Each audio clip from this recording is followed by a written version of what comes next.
Mauvais retour dans le froid de l'Occident. Bref, je suis de retour à New York. Anyway, on va se dans le cœur du sujet parce que je suis choquée. À peine je viens d'arriver, je suis choquée. Avant d'entrer dans le vif du sujet, si je viens rappeler aux gens que oui, finalement, l'école de l'entrepreneuriat va débuter dans moins de 48 heures. Donc, s'il vous plaît, accrochez-vous. Ceux qui ont rempli le formulaire qui étaient intéressés, on a plus de 2000 élèves intéressés. Je pense qu'on a battu les records, ok? On va vous contacter soit par email. Si vous ne recevez pas un email dans les 48 heures, s'il vous plaît, contactez-nous au numéro que vous allez voir défiler en bas. C'est le numéro de l'école de l'entrepreneuriat pour qu'on vous donne les modalités, qu'on vous donne accès au groupe.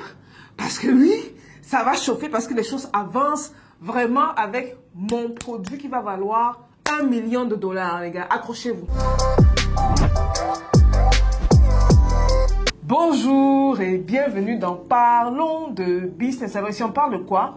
On parle de business, on parle d'opportunités d'affaires, on parle d'argent et on parle de tout ce qui peut faire grossir ton compte bancaire. Même de mindset. Si vous me découvrez dans cette vidéo, mon nom c'est Stéphanie Mida, je suis entrepreneur depuis l'âge de 9 ans, passionnée par le business et experte dans la multiplication de l'argent.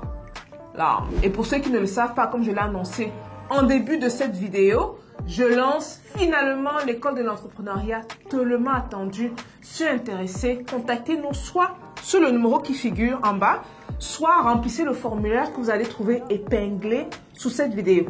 Bon les gars, je suis par inadvertance tombée sur une conversation que je n'aurais pas voulu écouter. Je suis venue travailler. En fait, aujourd'hui, je ne devais pas travailler. Et pratiquement comme chaque fois quand je reviens dans les bureaux, il y a parfois de nouvelles têtes. Il y a les têtes habituelles que je vois ici, ça fait plusieurs années. Hi, where have you been? I was abroad, oh, you're lucky, blah blah, what do you do again, you know? Et j'étais dans le bureau, tranquillement en train de travailler. Et c'était calme parce qu'il n'y avait pas beaucoup de gens. Dans notre zone, s'il y a souvent plein de monde, il y a peut-être 4 ou 5 entrepreneurs, tous assez calme. Et donc, dans ce calme, quand je travaille, il y a un des entrepreneurs qui décroche le téléphone, se met à parler. Ici, c'est un coworking space. Donc, il y a des espaces communs, il y a des espaces privés. Et là, j'étais dans le bureau, mais j'avais la porte ouverte. Entrouverte, à vrai dire. Et donc, j'entendais les conversations dehors, parce que je voulais que le dehors rentre, mais pas le genre de conversation là. Et le gars, l'Américain se met à parler. Il dit, oui, vraiment, le travail est en train d'évoluer sur le terrain.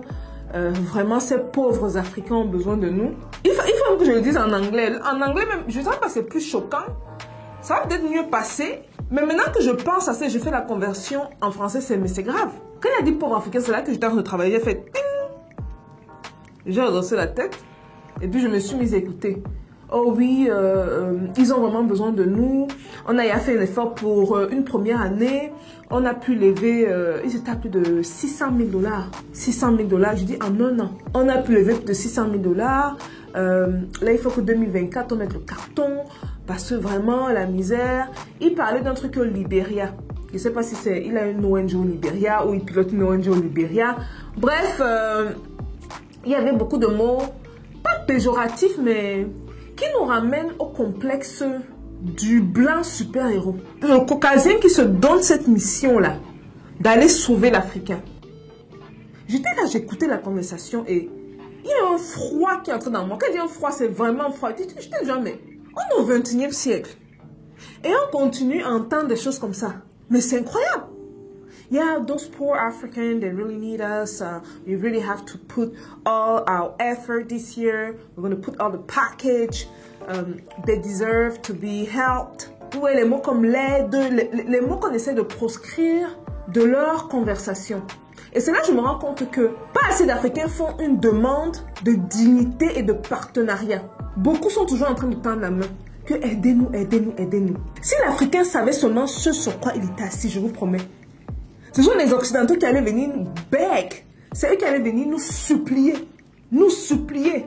Beaucoup savent que si on coupe l'Afrique de la France, je vois que les Français, même eux, ils vivent sur un nuage. Ils n'ont aucune... C'est-à-dire, la réalité, ils sont sur leur planète. Là, les prix sont en train d'augmenter. L'inflation et tout ce qui suit.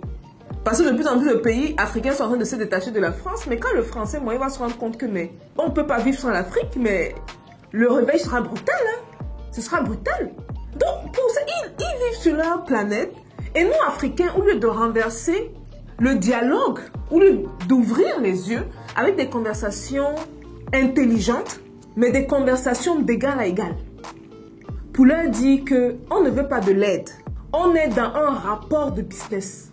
Si vous venez, ne venez pas aider. Parce que aide là, 60 ans plus tard, ça a aidé qui? Il faut qu'on regarde ça. Et c'est un truc qui me dérange beaucoup dans les ONG, parce que c'est un milieu que je connais très bien. Ayant beaucoup flirté avec ce milieu-là entre 2012 et 2016, hein, facilement. J'avais un social business qui pouvait facilement se faire passer pour une ONG. Beaucoup de gens prenaient ça pour une ONG. Je parlais de social business. La plupart des gens se disaient que social business, c'est ONG. Non, c'est pas ONG. Social business, oui, le but, c'est d'impacter des vies. Mais ça reste un business. C'est pour ça qu'il y a business qui suit derrière. Donc, il y a ce désir-là de venir aider, d'être le sauveur des pauvres. Et africains que nous sommes, au lieu de renverser la conversation, au lieu de changer le dialogue, on est souvent là soit à être une de ces personnes qui vont demander, to beg. Mais ça, c'est fou, hein. C'est comme, j'aime bien souvent prendre l'analogie d'un monsieur qui est dans sa maison, sa concession. Il a la propriété. Mais tout ce qui est au souterrain et tout ce qui est en haut lui appartient. Tu as un voisin lointain qui vient piller ses richesses. C'est-à-dire qu'il est chez lui avec sa barrière. Le voisin lointain, là, d'une rencontrée, vient rentrer chez lui, piller ses richesses, prendre son or. Et c'est le même gars qui a assis son or qui va demander que pardon, aide-moi. Alors que c'est son or qu'on pille. Est-ce que vous voyez un peu l'analogie? Est-ce que vous voyez un peu la stupidité derrière tout ça? Mais c'est ridicule. Il a fini. J'étais dans la scène, me dit, Après, je me suis dit, mais est-ce que tu vas intervenir? Ou est-ce que tu vas laisser? Mon corps commençait à faire bon. Je dis, Stéphanie, calme-toi, Mbida. Calme-toi. Ce n'est pas ton business, ce n'est pas... Tu vas aller parler à une personne, ça ne va rien changer. Après, je dis que nous va demander. Va. C'était plus que moi, parce que le gars n'était pas loin de moi. Et il m'a entendu parler parce que en journée, justement, je parlais en français. Donc, il a dû se dire que plus ou moins elle est africaine et tout. Donc, je me lève et tout. Je m'approche vers lui. Les Américains sont très cool, tellement pas complexés. Je lui dis oui, coucou, salut, voilà, je suis Stéphanie. Il se présente, je ne connaissais pas le visage. Il me dit qu'il est passager. Parce que, comme je dis, je suis dans les coworking spaces. Donc, il y a des entrepreneurs comme nous qui sont domiciliés à certains endroits. Il y a d'autres qui visitent, qui viennent et qui partent. Et moi, je ne connaissais pas le visage. Je lui dis donc, oui, salut, moi c'est Stéphanie et tout, il se présente. Je lui dis donc, j'ai écouté votre conversation tout à l'heure et tout. Qu'est-ce que vous faites exactement si ça ne vous dérange pas? Il se met à expliquer. Ils disent qu'ils sont au Libéria et ils font des dons. Ils font des dons de nourriture au Libéria parce que les enfants du Libéria, ça ne va pas et tout. Il se met à parler. Il avait l'air enjaillé. Hein. Ils vont faire les dons de chaussures, d'habits. Ils vont aider. Tu vois, pas dans les villages aider. Mon cœur grossissait. Plus il parlait, plus mon cœur grossissait. Mais il faut connaître les Américains. Si vous parlez quand vous êtes énervé, vous êtes trop émotif, dans l'eau. Le message va aller dans l'eau. C'est comme si vous perdez votre temps. Donc là, j'étais obligée de me retenir par. Après, il me demandait est-ce que je peux m'asseoir. Il me dit oui, bien sûr, je m'assois. Je lui dis donc moi je suis du Cameroun. Il dit oui, il a visité le Cameroun dans le passé et que son rêve c'est d'étendre son truc d'arriver du côté de l'Afrique centrale, de faire toute l'Afrique. Là, il vient de commencer. Et quand il parle comme ça, je me dis qu'il vient de commencer. Le chiffre de 600 000 résonnait dans ma tête. 600 000 $, les gars. Faites la conversion dans votre monnaie. Ça résonne dans ma tête comme ça. Boum. 600 000. Il vient de commencer. Je lui dis donc, bon, ça tombe bien parce que moi, je suis entrepreneur. Et un des trucs que je fais, j'ai dû placer l'ONU dedans pour que, plus ou moins, il m'écoute vraiment ce que je dis. Parce que, vu maintenant qu'il m'avait mis dans la catégorie des Africains, il a dû aussi se dire que celle-là a besoin d'aide. Je ne sais pas, peut-être. Je lui dis que c'est intéressant ce que vous faites parce que c'est un modèle que nous, Africains, nous combattons. Je lui dis ça en même temps, il est là comme ça. Il se calme comme ça, il me regarde genre, mais c'est impossible. Je lui dis que oui, c'est un modèle que nous combattons. Parce que vous pensez bien faire, mais vous impactez négativement les entrepreneurs sur place. Quand vous ramenez des centaines, voire des milliers de paires de chaussures des États-Unis, vous envoyez ça au Libéria. Les entrepreneurs du Libéria qui vendaient les chaussures, they have no more job. Ils n'ont plus de travail. Vous pensez le faire du bon cœur, mais ça a un impact très négatif sur l'économie. Parce que l'argent libérien qui devait circuler et aller acheter des chaussures là maintenant ça va aller à autre chose. Ou bien même le gars qui vendait les chaussures risque de perdre son emploi. La plupart du temps, c'est le cas. Vous avez vu, il y a un moment où il y a eu beaucoup de campagnes de moustiquaires en Afrique. Beaucoup. Et toutes les personnes dans ce secteur-là, surtout du côté de l'Afrique de l'Ouest, beaucoup de gens ont perdu leur emploi, ils se sont retrouvés sans emploi. Pour la plupart des pères de famille qui ont des familles, il faut nourrir la famille, il faut... Sans emploi, les ONG viennent noyer le marché avec les produits extérieurs. Alors qu'ils noient toute une économie. Je lui ai dit que oui. Est-ce que tu te rends compte de ça en tant qu'entrepreneur quand même? Parce que dans son petit briefing qu'il m'a fait de lui, j'ai cru comprendre qu'il a eu à diriger certaines compagnies avant. Je lui ai dit que mais c'est la réalité du marché. Si vous voulez vraiment aider, allez créer des emplois sur place. Allez créer des emplois en Afrique. C'est comme ça qu'on aide. Si vous voulez aider, les chaussures que vous envoyez là, les habits que vous envoyez, mais créez une usine sur place. Là, il a commencé à être un peu mal à l'aise, là. Je sentais le langage corporel, c'était plus du genre, un peu pas trop, mais un peu fermé, du genre, avec les bras sur le torse, là. Il m'écrit. Il dit, oui, mais sinon, là, ce sera plus le même modèle, parce que là, on prend vraiment le surplus. Ici, aux États-Unis, on renvoie, et ceux qui connaissent les États-Unis, vous savez que c'est une société de surconsommation. Surconsommation. Ce qu'ils produisent, là, ils ne doivent pas produire autant. Parce que les gens ont plus que ce dont ils ont besoin. On arrive même au point où, ici aux États-Unis, les gens meurent parce qu'ils mangent trop. Vous réalisez? Pendant qu'autour du monde, les gens meurent parce qu'ils n'ont pas assez de nourriture. Ici, les gens meurent parce qu'ils mangent trop. Problème d'obésité qui conduisent à autre chose. Les tensions, le diabète, problèmes cardiaques, you name it, tout ce que vous voulez. Donc, j'ai mis mes arguments, mais il est assez très pensif, hein. Je lui ai dit que non, pensez-y, parce que nous, Africains, moi je te parle en tant qu'Africaine, c'est un combat qu'on mène. Parce que vous ne faites pas ce que vous pensez faire du bien. Et tout honneur à vous, parce qu'on voit vos intentions quand même, c'est le plus important. Mais à la finalité, je lui ai demandé d'étudier les compagnies qui sont passées avant lui. Qui gagnent à la finalité? Oui, vous repartez de là avec un sentiment glorieux, that you helped. Et je lui ai dit qu'il fasse attention au white savior feeling. Ok? De help, mais la réalité c'est que sur place, vous n'aidez personne. Vous noyez l'économie. Vous ne permettez pas que l'argent circule. Vous ne permettez pas que ceux qui ont des emplois conservent leurs emplois. Tout en sachant que l'économie d'un pays, c'est sous les épaules des entrepreneurs.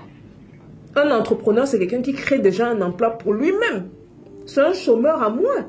Maintenant, quand tu as un entrepreneur qui a plus de succès, c'est quelqu'un qui crée de l'emploi pour d'autres personnes. Et un pays qui travaille, où les jeunes travaillent, c'est un pays où l'économie tourne. Bref, j'étais un peu énervée, mais j'ai essayé de contrôler mon truc. Donc, on a échangé. Je l'ai laissé très pensif. Hein. Je lui ai dit que non, en fait, je voulais pas vous dire ça comme pour vous agresser ou quoi que ce soit, mais je me rends compte qu'il y a un peu trop d'ignorance de la part de ceux qui veulent aider en Afrique, qui pensent bien faire, mais qui ignorent parfois certains faits. Et heureusement qu'aujourd'hui, vous avez une entrepreneure africaine qui vous dit c'est quoi vos vérités. Qui a dit vos vérités en rien comme si rien comme ça. J'ai dit ce qu'il fallait dire. Mais la conversation, ça m'a mis mal à l'aise. Ça m'a mis tellement mal à l'aise, je me suis dit, pourquoi est-ce qu'on en arrive au point où, connaissant les moyens de la diaspora, il n'y a pas de mouvement puissant qui puisse mettre les Africains derrière l'aide. L'Afrique aidée par les Africains, pourquoi ça doit toujours être les autres? Est-ce que vous savez que l'aide apportée par la diaspora surpasse les aides reçues par les autres gouvernements en Afrique? En d'autres termes, si la diaspora se met ensemble et lève des fonds, la diaspora à elle seule peut aider les Africains. La diaspora peut changer l'image là qu'on a du blanc sauveur. Là, on va aller dans les villages aider. Et au lieu que le villageois s'attende de avoir le blanc comme Jésus qui veut toucher, il va voir son frère. Et ça va commencer à changer beaucoup de choses dans la tête. Que nous, on peut aussi s'aider. Non seulement avec les gens qui sont au pays, et qui auront moins tendance à voir le blanc comme étant un dieu. Parce que il faut se dire la vérité, hein. La plupart des blancs qui ont beaucoup d'argent restent à l'étranger.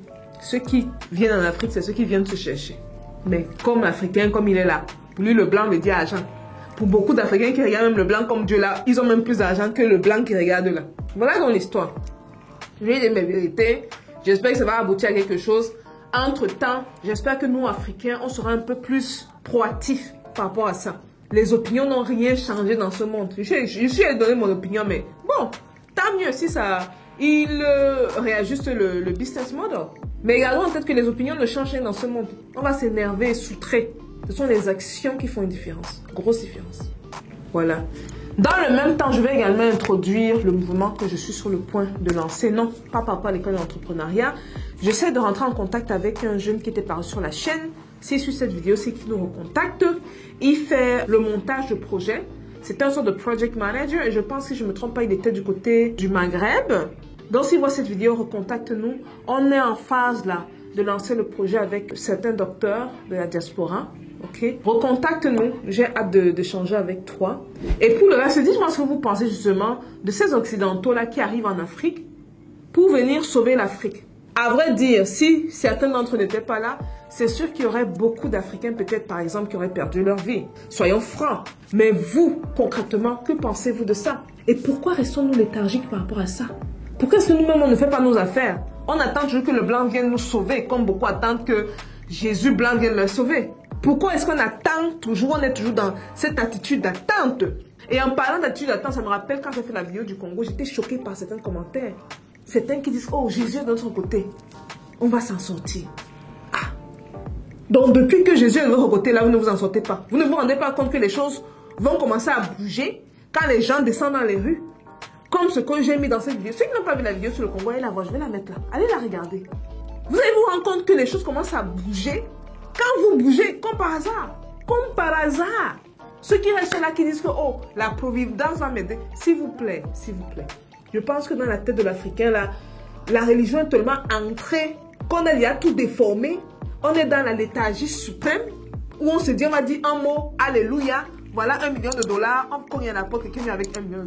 S'il vous plaît. S'il vous plaît. Vous êtes dans les commentaires, ok? Peace out.